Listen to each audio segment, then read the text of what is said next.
Connaissance. Recherche. Sciences. Dessin, mathématiques. Théorie. Physique. Philosophie. Conférences. Archéologie. Environnement. Nature.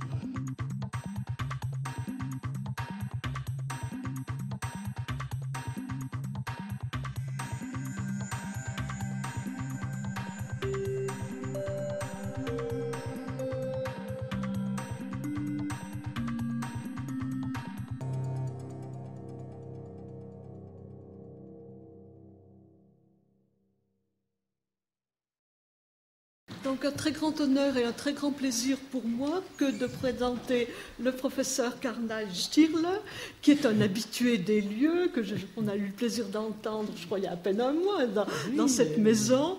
Je rappelle, mais c'est vraiment pour mémoire, son très très grand livre traduit en français sur Paris, son non moins grand livre et ses non moins importants travaux sur Pétrarque et sur les commentaires de Pétrarque, et puis le tout nouveau, je viens de l'apprendre, livre sur Dante.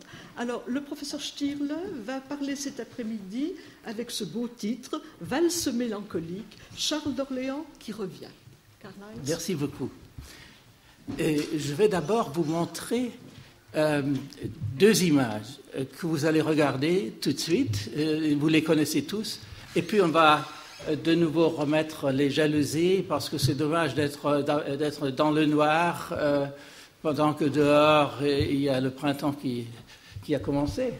Alors, attendez, je vais appuyer sur le B. Ça, vous connaissez tous. Je vous le montre seulement parce qu'il joue un certain rôle dans ce que j'aurai à dire. C'est la mélancolia. Et regardez en haut, là, vous verrez un regard sur... Bon.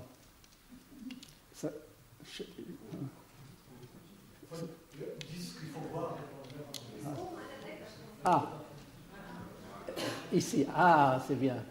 Regardez ici, vous avez tout un paysage du monde, pour ainsi dire, n'est-ce pas? Le regard s'ouvre. Vous avez ici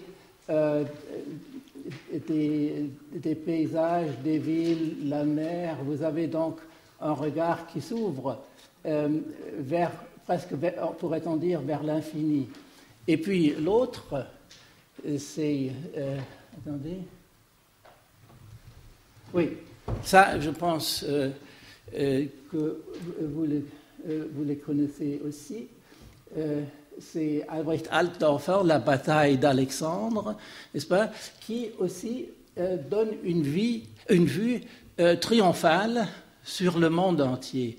C'est un sujet qui commence à apparaître au XVe siècle. Avant, il n'y a pas quelque chose de pareil. Un essai de donner vraiment une vue sur le monde entier. Et ça rentre dans une tradition de laquelle, à un certain moment, je vais parler. Bon, maintenant, nous pouvons lever les rideaux. Hein? De nouveau B. Et de nouveau... C'est bien? Oui.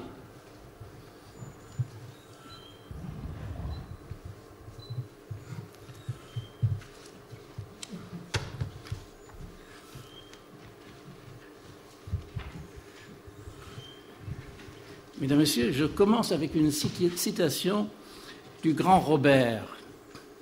Vieilli, chose qui a perdu de sa force, de son intérêt, est sortie d'usage, voire dépassé, suranné, usé. Qu'est-ce qu'un texte vieilli? C'est un texte qu'on ne lit plus. Mais pouvons-nous être sûrs qu'un texte ne se lit plus? Vous voyez que la discussion commence avec des sujets que déjà ce matin nous avons commencé à discuter. Mais pouvons-nous être sûrs qu'un texte ne se lit plus? L'Iliade d'Homère au Moyen-Âge était un texte qu'on ne lisait plus. Et puis, on le lisait de nouveau. Et peut-être fallait-il être vieilli pour qu'il devienne lisible d'une manière nouvelle. Nietzsche, cet esprit paradoxal et critique, se moquait des textes dont l'encre d'imprimerie était encore humide. Je le cite, « N'avez-vous pas remarqué que chaque nouvelle œuvre réussit, tant qu'elle est encore exposée à l'air humide de son temps, à sa moindre valeur, justement parce qu'elle porte encore l'odeur du marché, des inimitiés, des opinions du moment et de tout ce qui est périssable entre aujourd'hui et demain. Plus tard, elle se dessèche, sa temporalité se meurt, mais c'est alors seulement qu'elle prend son lustre profond et son odeur agréable, ou même peut-être son œil tranquille d'éternité. Puisque la langue, répondant à la réalité culturelle de laquelle elle fait partie, change toujours et dans un rythme différent selon ses couches linguistiques, il est évident qu'avec le temps, chaque texte vieillit. Pour le lire, il faut avoir une compétence particulière, comme pour la lecture des textes étrangers. Cependant, le texte comme texte peut garder son intérêt, soit comme document, soit comme dynamique de la transgression du temps. Comme les mots travaillent en prenant d'autres aspects extérieurs, mais aussi en formant d'autres significations, les textes travaillent également. Chaque texte se trouve dans une constellation de textes. Avec le changement de la constellation, le texte change aussi. Il subit d'autres éclairages. Si je lis Dostoïevski après avoir lu Proust, je le lis autrement. Dante lu avec les yeux de Proust, Proust lu avec les yeux de Dante, permettent d'autres lectures. Il y a des textes, l'expérience nous le démontre, qui résistent au vieillissement de leur langue, comme il y a des tableaux qui, grâce à leur qualité de peinture, résistent au vieillissement de leur matérialité. Il peut arriver que la perspective qui rend le texte vieillit elle-même et que le texte rajeunit. La Renaissance française, si glorieuse sous certains aspects, était sous d'autres une catastrophe de la mémoire culturelle. Cette époque, qui, à l'exemple de la Renaissance italienne, voulait être une époque lumineuse après des siècles ténébreux, était elle-même le siècle obscur d'un effacement radical de la mémoire. Dans la mesure où cette époque se comprenait comme rupture avec les époques précédentes, elle se croyait autorisée à déclarer vieilli tout ce qui la précédait. Ainsi, la littérature, qui pendant des siècles donnait les paradigmes pour toute la littérature européenne, du coup fut refoulée et poussée dans l'oubli par la culture même qui l'avait produite. Le manifeste le plus éclatant de cette rupture et de cet oubli volontaire, suivant une rhétorique du vieillissement, fut indubitablement la défense et illustration de la langue française de Joachim de Dubellay, qui, au chapitre 4 du livre second, faisait table rase de cette littérature sans laquelle la littérature moderne en Europe n'existerait pas. Je le cite, « Puis vous laisse toutes ces vieilles poésies françoises aux jeux floraux de Toulouse et aux puits de Rouen, comme rondeaux, ballades, virelais, chants royaux, chansons et autres telles épiceries qui corrompent le goût de notre langue et ne servent sinon à porter témoignage de notre ignorance. » 100 ans après, cette modernité qui avait déclaré vieilli puis avait effacé de mémoire une longue tradition de littérature, égale à la littérature antique en qualité et en excellence politique, tombait elle-même sous le verdict du vieillissement. Le « enfin Malherbe vint » triomphal de Boileau, qui effaçait tout un siècle de poésie nouvelle, comprenait aussi Dubellay. Mais Boileau, dans son mépris de la littérature du soi-disant Moyen-Âge, était tout à fait dans la ligne de Dubellay. Durant, c'est la citation de ce matin, durant ces premières ans du Parnasse français, le caprice tout seul faisait toutes les lois, la rime à bout des mots assemblés sans mesure tenait lieu d'ornement, de nombre et de césure, ayant su le premier dans ces siècles grossiers débrouiller l'art confus de nos vieux romanciers. Ici, l'arrogance témoigne déjà d'une ignorance complète de cette littérature refoulée un siècle avant. Son enfin Malherbe vint installe une nouvelle modernité qui marque de nouveaux vieillissements. Savoir lire un texte vieilli est un art inventé par le romantisme. récupérer les textes du passé vieillis à première vue implique une libéralité, une flexibilité de la réception qui rend au texte son contexte historique sans le figer dans un savoir positiviste et permet d'autre part de comprendre le texte comme moment de notre propre historicité. C'est la qualité spécifique des textes et des grands textes en particulier de transcender comme être de langage leur situation concrète. Le texte vieilli ne s'efface pas. C'est au moins virtuellement un dormeur qui se réveille quand un regard le touche. Ainsi, le romantisme, qui s'est libéré d'une poétique normative, pouvait-il à la fois éveiller la poésie refoulée de la Renaissance, celle de Ronsard et de Du Bellay en particulier, et faire les premiers pas pour redécouvrir et s'approprier la poésie du Moyen-Âge. C'est le couple franco-allemand, si j'ose dire, Madame de Staël et August Guillaume Schlegel, qui ont découvert, au-delà des stéréotypes d'un Moyen-Âge barbare et ténébreux, la modernité de cette littérature. Le nom de romantisme même rappelle le genre moderne par excellence, le roman, invention française, qui devait donner aux littératures européennes une forme de représentation infiniment variable. Le XIXe siècle est l'époque de la modernité. Modernité, en effet, est un mot du XIXe siècle. Qu'est-ce que la modernité, se demande Baudelaire, à la suite de Heinrich Heine. Le vieilli est l'autre face du moderne. C'est la modernité qui produit le vieilli, abolit Bibelot d'inanité sonore. Mais les esprits fins comme Baudelaire ou Mallarmé comprenaient bien la dialectique entre moderne et vieilli. Baudelaire aimait regarder les croquis de mode surpassés pour en découvrir le temps, en tant que temps, le fugitif, mais aussi son antipode, l'éternel. Une des plus belles poésies de cette dialectique du vieilli est celle du poète allemand Mörike sur une lampe, auf eine Lampe. Le jeu du poème découvre dans une chambre à moitié oubliée une lampe vieillie de fabrication artisanale, passée de mode à cause des nouvelles lampes en acier de fonte de fabrication industrielle. C'est ici le poète à rendre à la lampe vieillie toute sa beauté ignorée en terminant avec une formule moitié résignée, moitié triomphante. Un objet d'art bien fait, qui est celui qui lui donne encore des égards.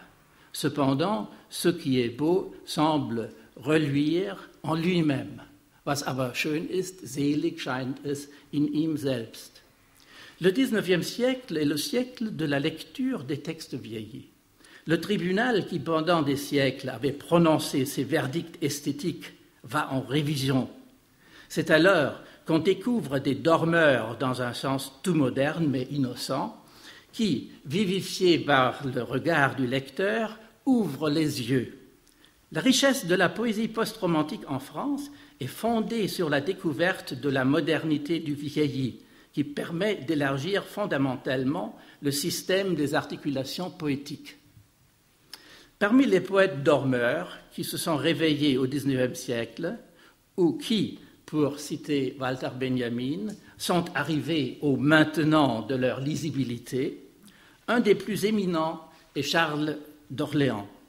Ce grand poète de l'automne du Moyen-Âge, qui est en vérité un nouveau printemps, se sert des formes fixes de poésie qui se sont créées au Moyen-Âge et en fait l'instrument subtil pour l'articulation hautement complexe d'une expérience, d'une exploration de soi.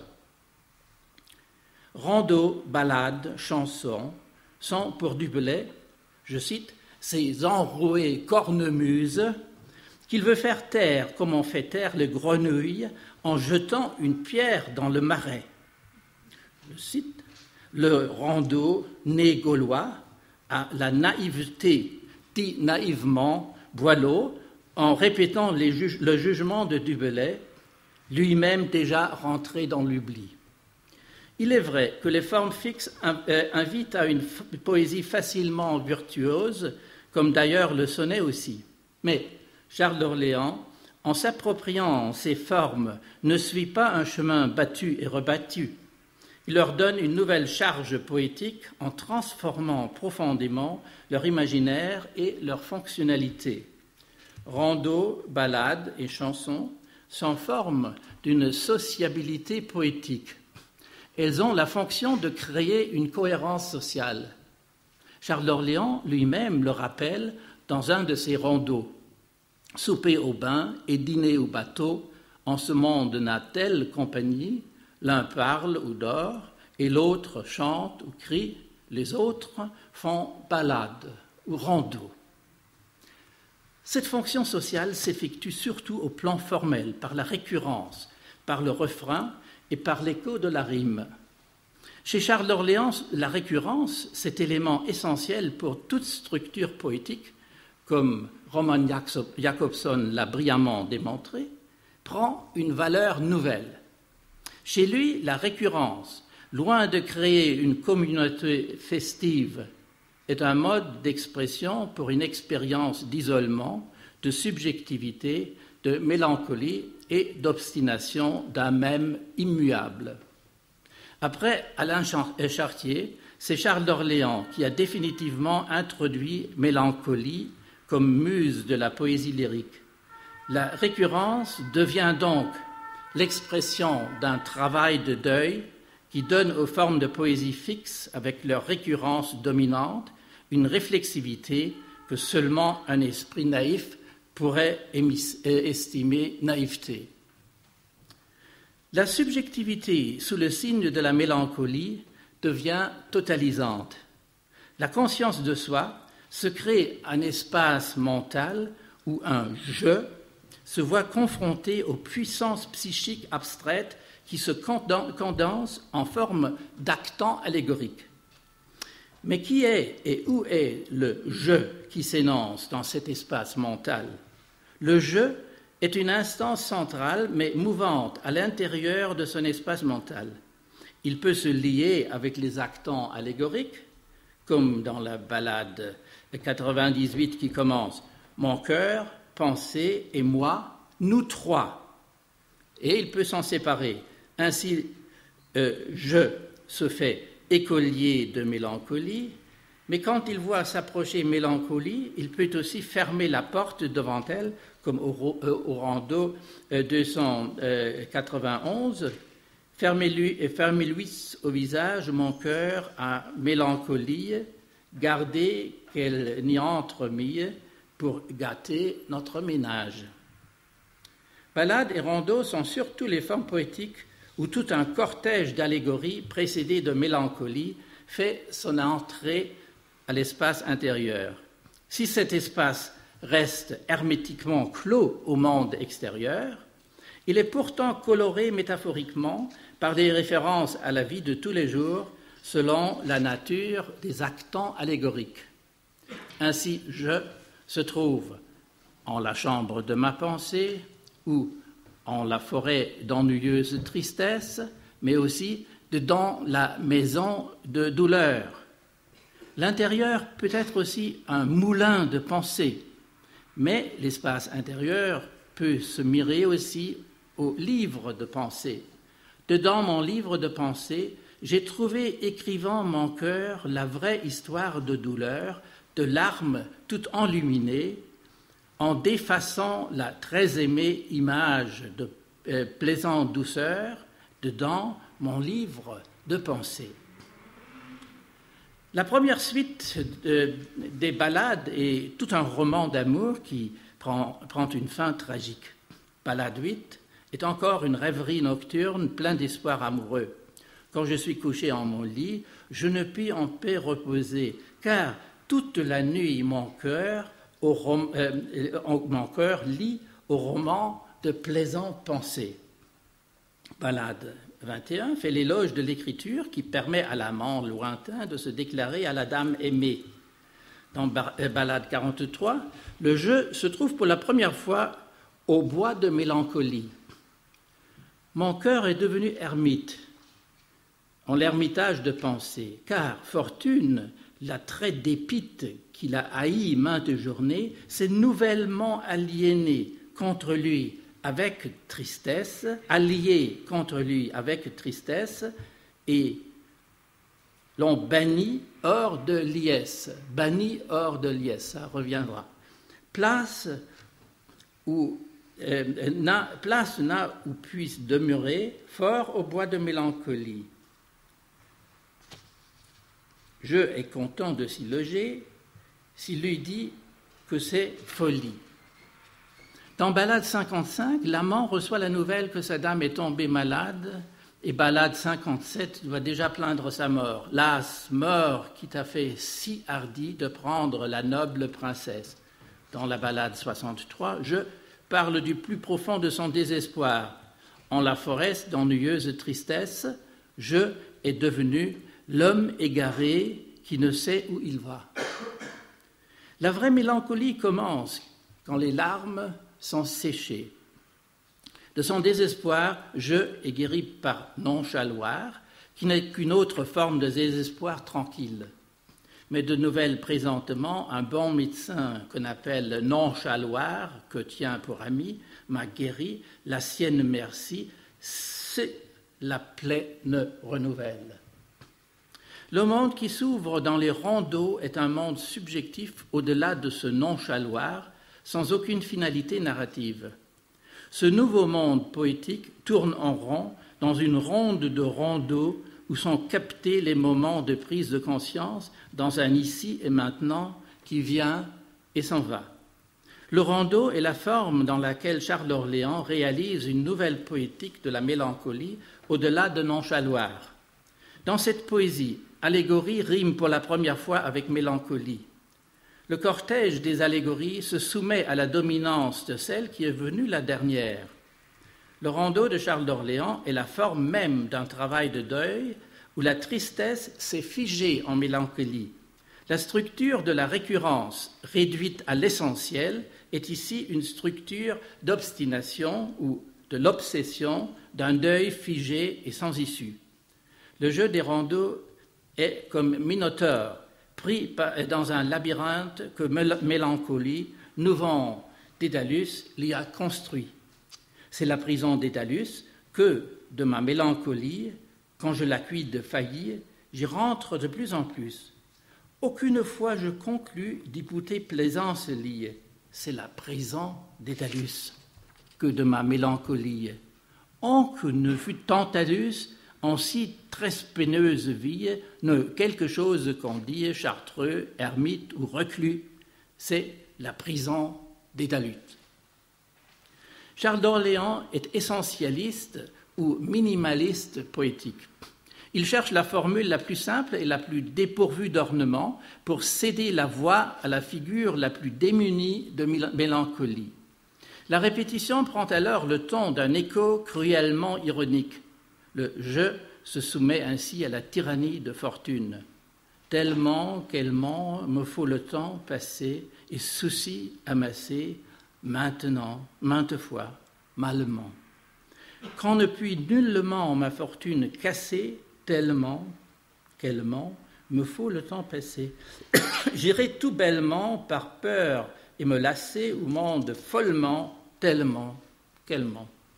Et dans une réduction encore plus atone, monosyllabique, rappelant le babil désespéré de Samuel Beckett, puis ça, puis là, et sus, et jus, et plus, en plus, tout vient et va.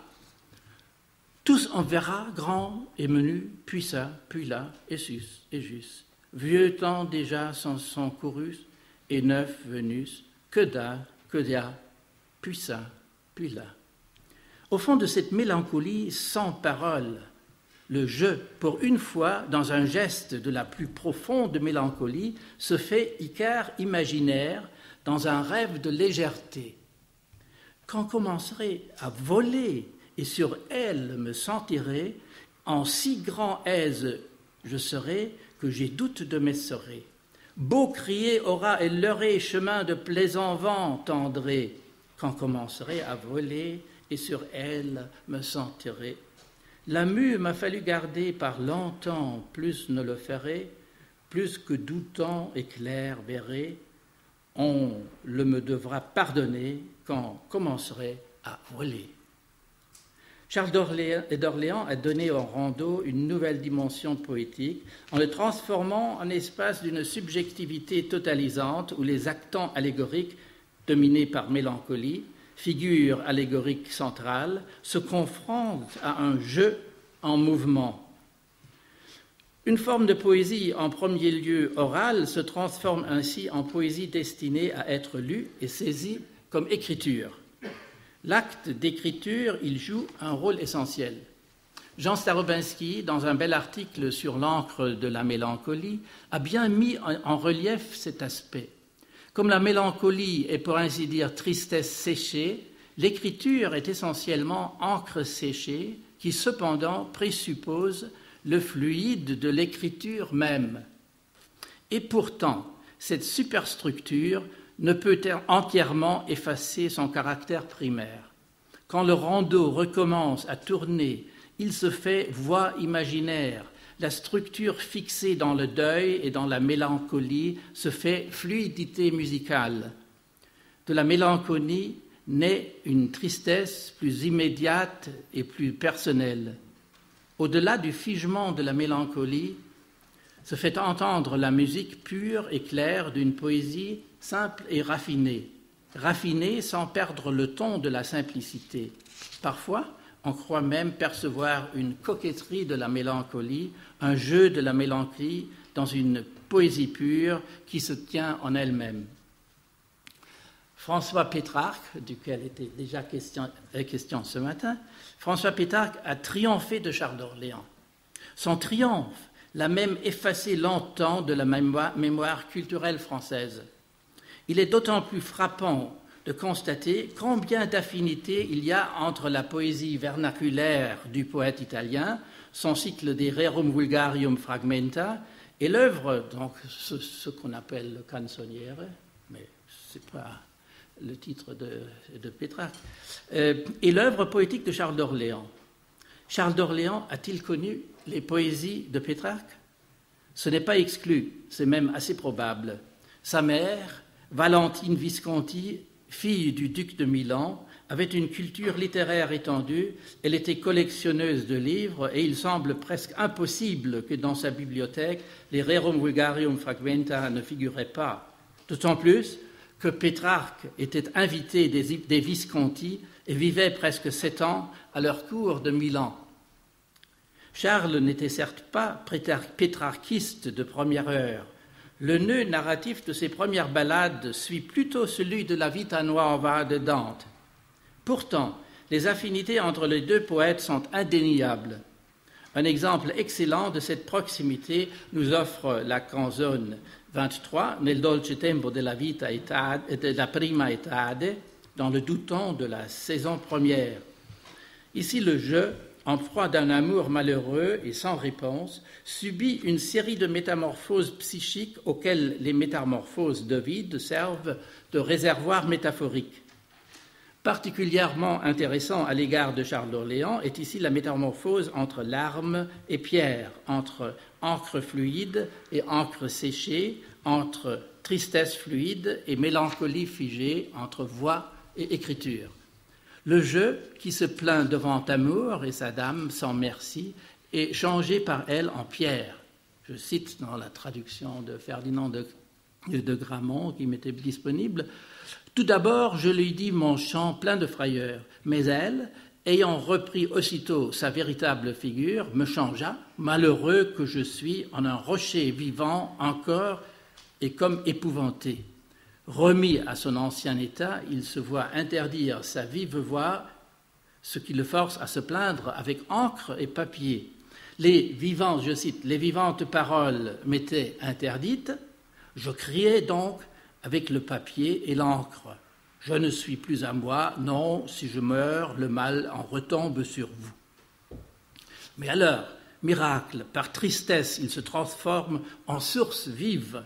La dame, prise de pitié, le sauve encore une fois, mais se plaignant encore, son âme est transformée en caillou, tandis que sa voix plaintive, seule et sans corps, erre par les cavernes désertes et lointaines, avant de reprendre encore une fois sa figure humaine pour être enfin, comme Actaïon, changé en cerf, chassé de ses propres chiens.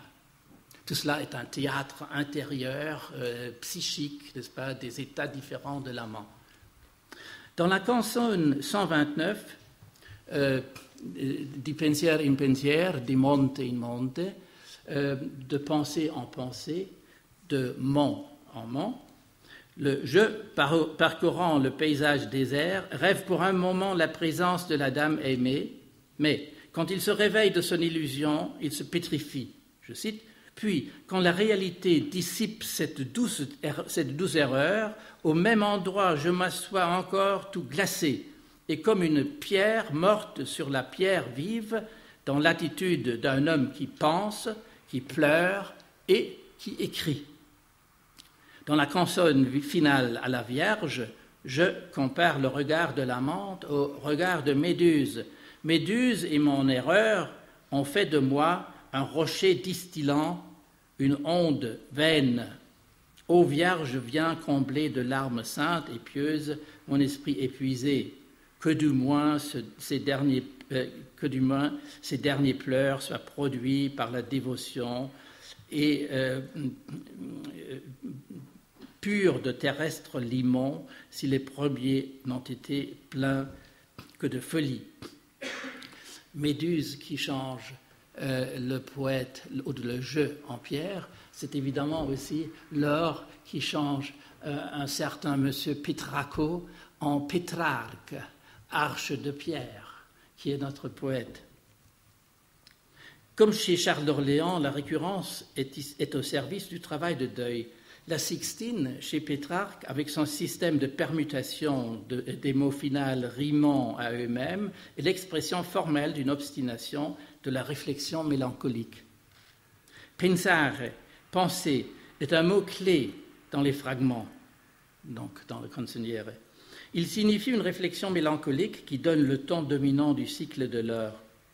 La poésie de Pétrarque est conditionnée par le pensare, mais en tant que poésie, elle est aussi un mouvement de passer outre vers un au-delà du pensare, fondement d'une nouvelle poésie de la réflexion subjective.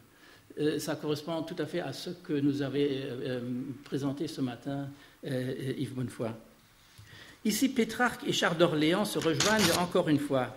Chez les deux poètes, penser n'est pas raisonner, réfléchir avec une intentionnalité précise, mais un état d'avertissement inquiet et sans finalité. Penser, pensare, est l'expression d'une subjectivité totalisante sous le signe de la mélancolie qui, chez Pétrarque, n'a pas encore de nom. Penser est un état d'âme qui se condense dans les figures allégoriques par lesquelles le penser se rend lisible à soi-même. Di pensier in pensier, di monte in monte, est la formule essentielle de la poésie de Pétrarque. Chez Pétrarque, la subjectivité totalisante d'un moi mélancolique et inquiet se projette dans le paysage solitaire. Chez Charles d'Orléans, au contraire, le monde, dans ses aspects les plus simples et quotidiens, une forêt, un moulin, un puits, une auberge, transposés en métaphores, correspondent aux allégories entrent dans le monde clos du pensée tournant en rond.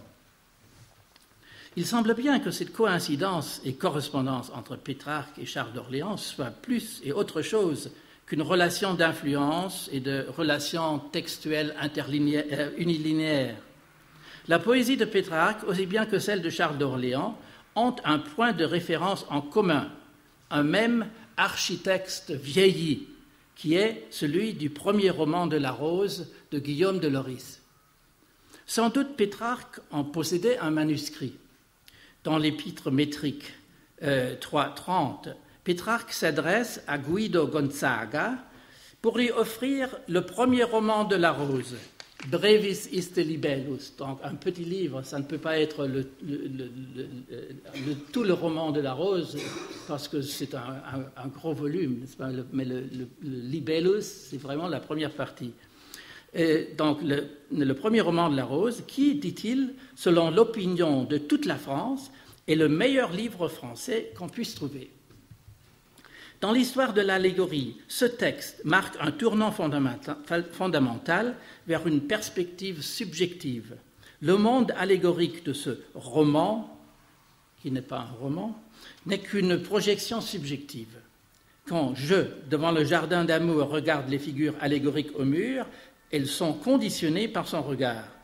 Au jardin, l'amant, après avoir été invité à joindre la carole des figurants et figurantes allégoriques, découvre le jardin à lui seul et trouve finalement la plus belle des roses, celle pour laquelle il tombera passionnément amoureux. Ici commence une bataille entre les instances allégoriques de l'amour, qui finit abruptement avec la ruine du jardin, mais aussi avec la ruine de toute une doctrine de l'amour courtois. Le nouveau perspectivisme subjectif, projection d'une subjectivité totalisante, crée une affinité essentielle entre Pétrarque et Charles d'Orléans, remontant au roman de La Rose et à son monde précaire de figures allégoriques d'une conscience subjective. C'est sur ce fond commun que la poésie de Charles d'Orléans, dans une perspective pétrarchienne, se dévoile dans sa modernité, tandis que, dans une perspective renversée, nous pouvons apercevoir plus clairement le fondement médiéval de la poésie de Pétrarque, invisible si cette poésie est lue comme canzonière dans l'horizon d'un pétrarchisme du XVIe siècle. Le texte vieillit, celui de Charles d'Orléans, occulté par un Pétrarque du XVIe siècle, a sa propre modernité que celle de Pétrarque ne saurait surpasser. Au début du nouveau siècle, en 1514, Albrecht Dürer créa sa gravure Melancholia I. Est-ce une œuvre de la Renaissance? Est-ce une œuvre de la fin du Moyen Âge? Comme souvent pour l'art du XVe et du XVIe siècle, cette question ne se pose même pas. Il semble hors de doute cependant que c'est la somme d'une moderne expérience de la mélancolie qui implique Pétrarque et Charles d'Orléans à la fois. La mélancolie fait son entrée au cosmos des figures allégoriques au moment même où l'allégorie devient une figure de la conscience totalisante. En citant Pétrarque et son livre des triomphes, maintes fois illuminé dans la deuxième moitié du XVe siècle, on pourrait appeler la Melancholia de Dürer un triumphus melancholiae, triomphe de la mélancolie. D'ailleurs, il ne semble pas sans intérêt que le concept d'un paysage du monde, tel que nous l'avons vu chez Altdorfer et aussi chez Dürer, que le concept d'un paysage du monde, tel que nous l'avons vu dans la gravure de Dürer dans la bataille d'Alexandre de son compatriote Albrecht Altdorfer, a été inventé justement par Pétrarque. La gravure de Dürer, en effet, semble être une vue totalisante sous le signe de la mélancolie qui domine l'image avec au centre l'ange de la mélancolie figé dans un geste d'oisiveté pensante. Nous voyons une pétrification du monde comme objectivisation, excusez-moi, j'ai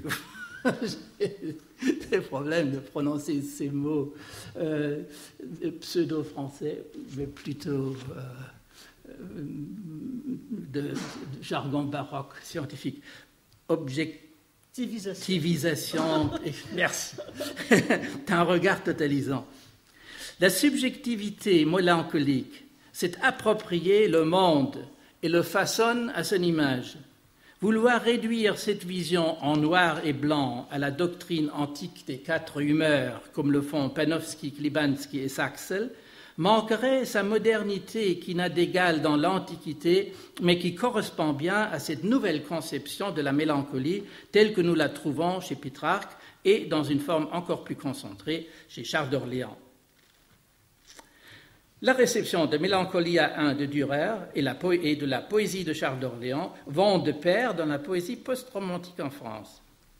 Si peut-être Pour la réception des textes vieillis, nous pouvons distinguer entre réception des connaisseurs ou amateurs, réception des historiens et réception productive des poètes et artistes. Nous pouvons constater que la réception des derniers, donc des poètes, est la plus discrète et souvent la moins évidente.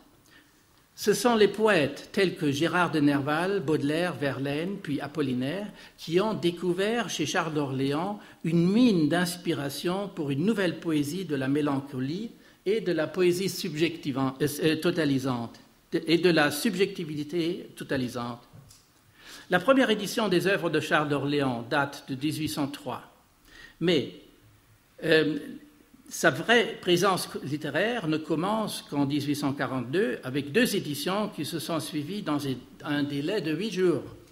Ces éditions, quasiment ignorées du public, sont le fondement d'une présence discrète mais essentielle chez quelques-uns des grands poètes post-romantiques. Chez Gérard de Nerval, la référence à Charles d'Orléans semble évidente, quand dans sa préface aux Filles du Feu de 1854, s'adressant à Alexandre Dumas, il se nomme « Moi, le brillant comédien de la guerre, le prince ignoré, l'amant mystérieux, le déshérité, le banni de liesse, le beau ténébreux.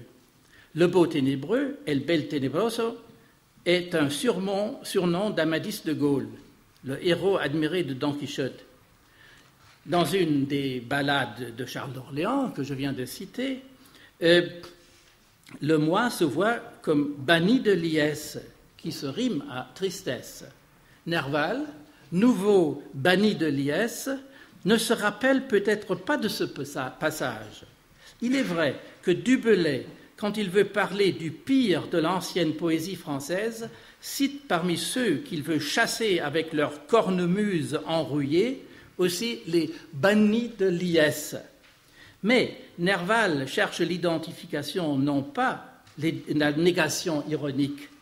Cette attitude se confirme avec son sonnet El Desdichado, qui est devenu le grand paradigme de toute une nouvelle poésie de la mélancolie.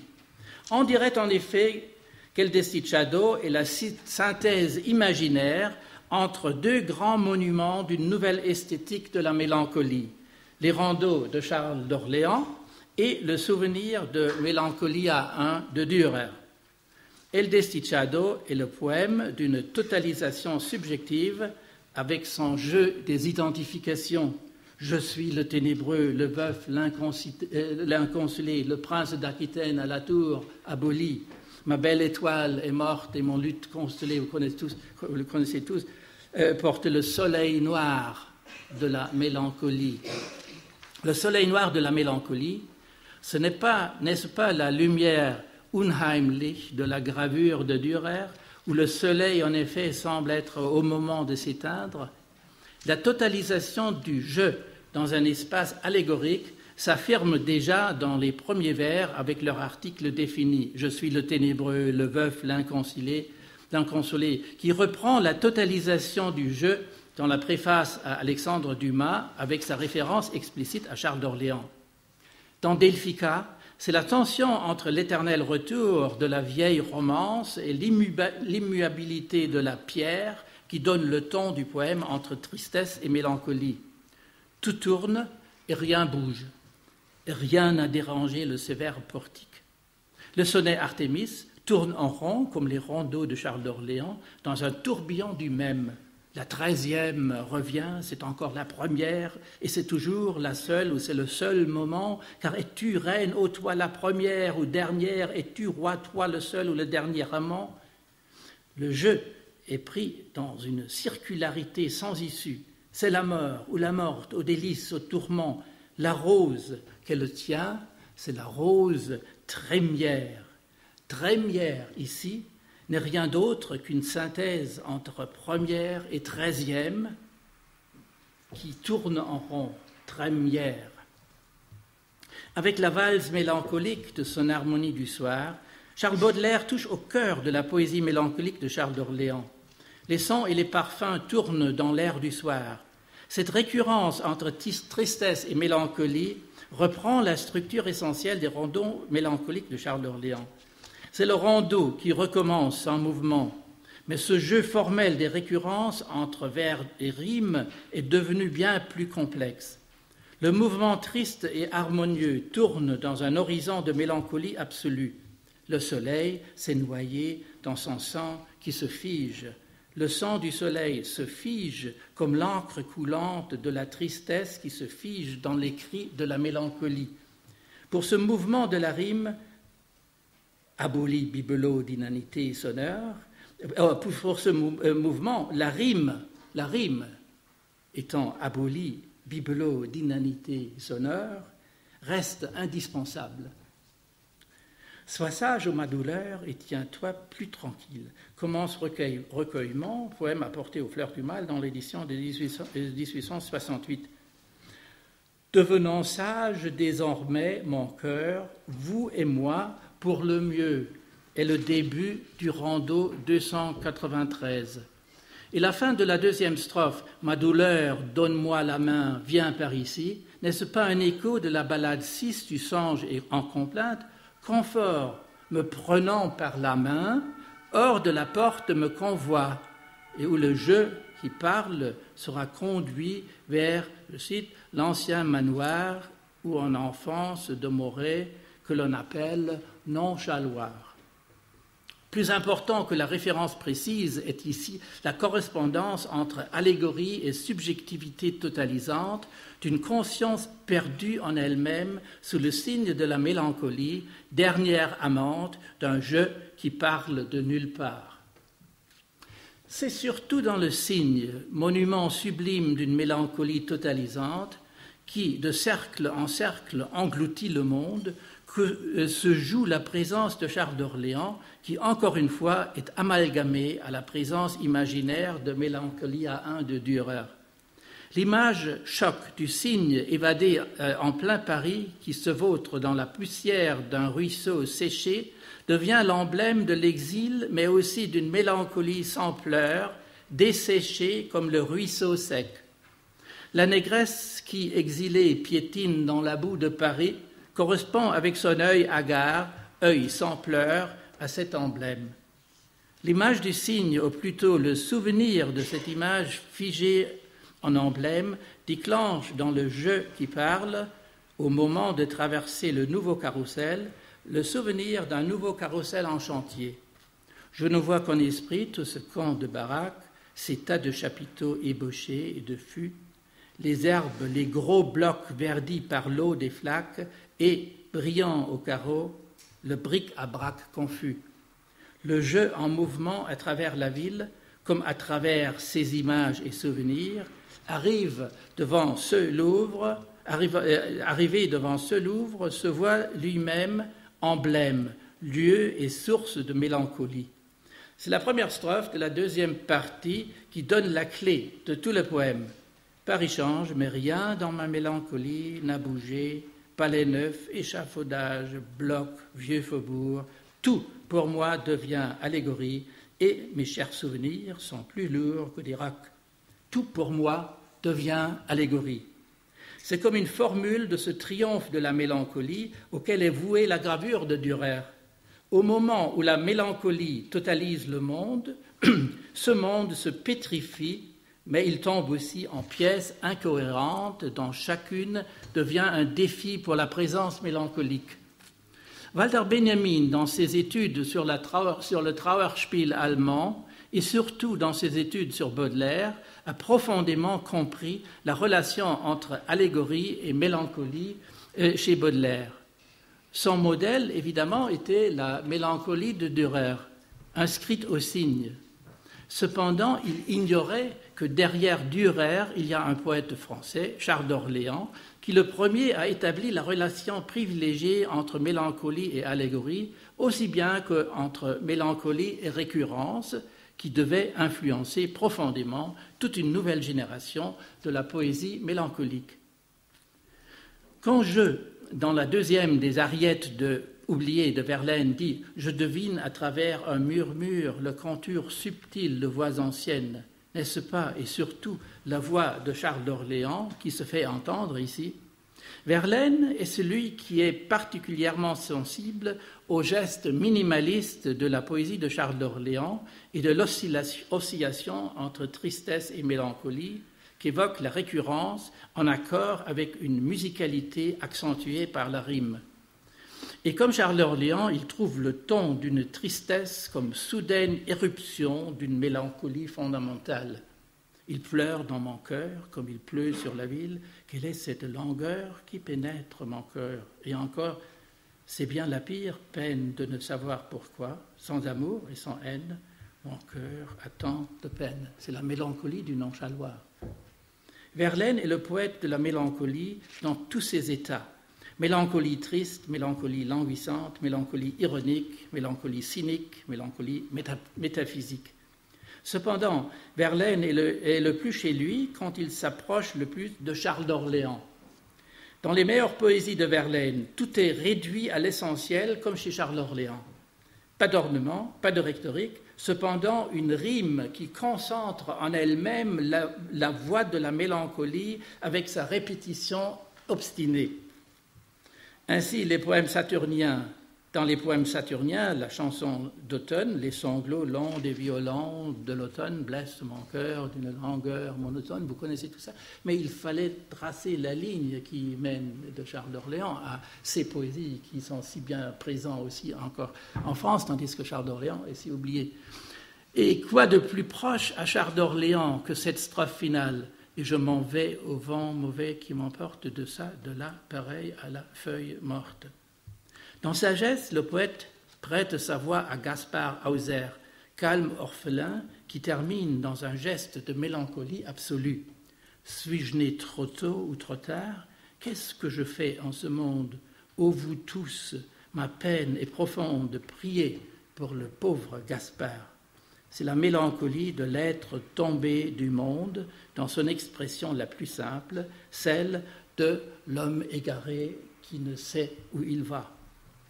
Le son des rondeaux de Charles d'Orléans qui se sont remis à tourner se poursuit de Baudelaire à Verlaine, de Verlaine à Apollinaire, avec ses petites poésies discrètes comme Clotilde ou Mélancolie, riment comme déjà chez Charles d'Orléans à Ancolie. L'anémone et l'Ancolie ont poussé dans le jardin où dort la mélancolie entre l'amour et le dédain. Et le pont Mirabeau, avec son refrain enchanteur, vienne la nuit, sonne l'heure, les jours s'en vont, je demeure. N'est-ce pas un poème de la mélancolie calme et de la tristesse qui coule comme la Seine sous le pont? De Nerval à Apollinaire et à bien d'autres encore, la présence de Charles d'Orléans reste discrète mais insistante, comme un mot d'ordre clandestin. Enfin, Tardieu vint. Jean Tardieu, en 1947, publia un recueil finement choisi et arrangé des rondeaux de Charles d'Orléans qu'il présenta dans la collection des Cris de France, destinée à éveiller dans la France d'après-guerre une nouvelle conscience littéraire. Tardieu était le premier à faire entièrement justice à un des grands poètes de ce Moyen-Âge dont le patrimoine a si longtemps été négligé en France et qui, le patrimoine qui aujourd'hui est vigoureusement rappelé par la série Lettres gothiques de Michel Zinc, lauréat du prix Balzan.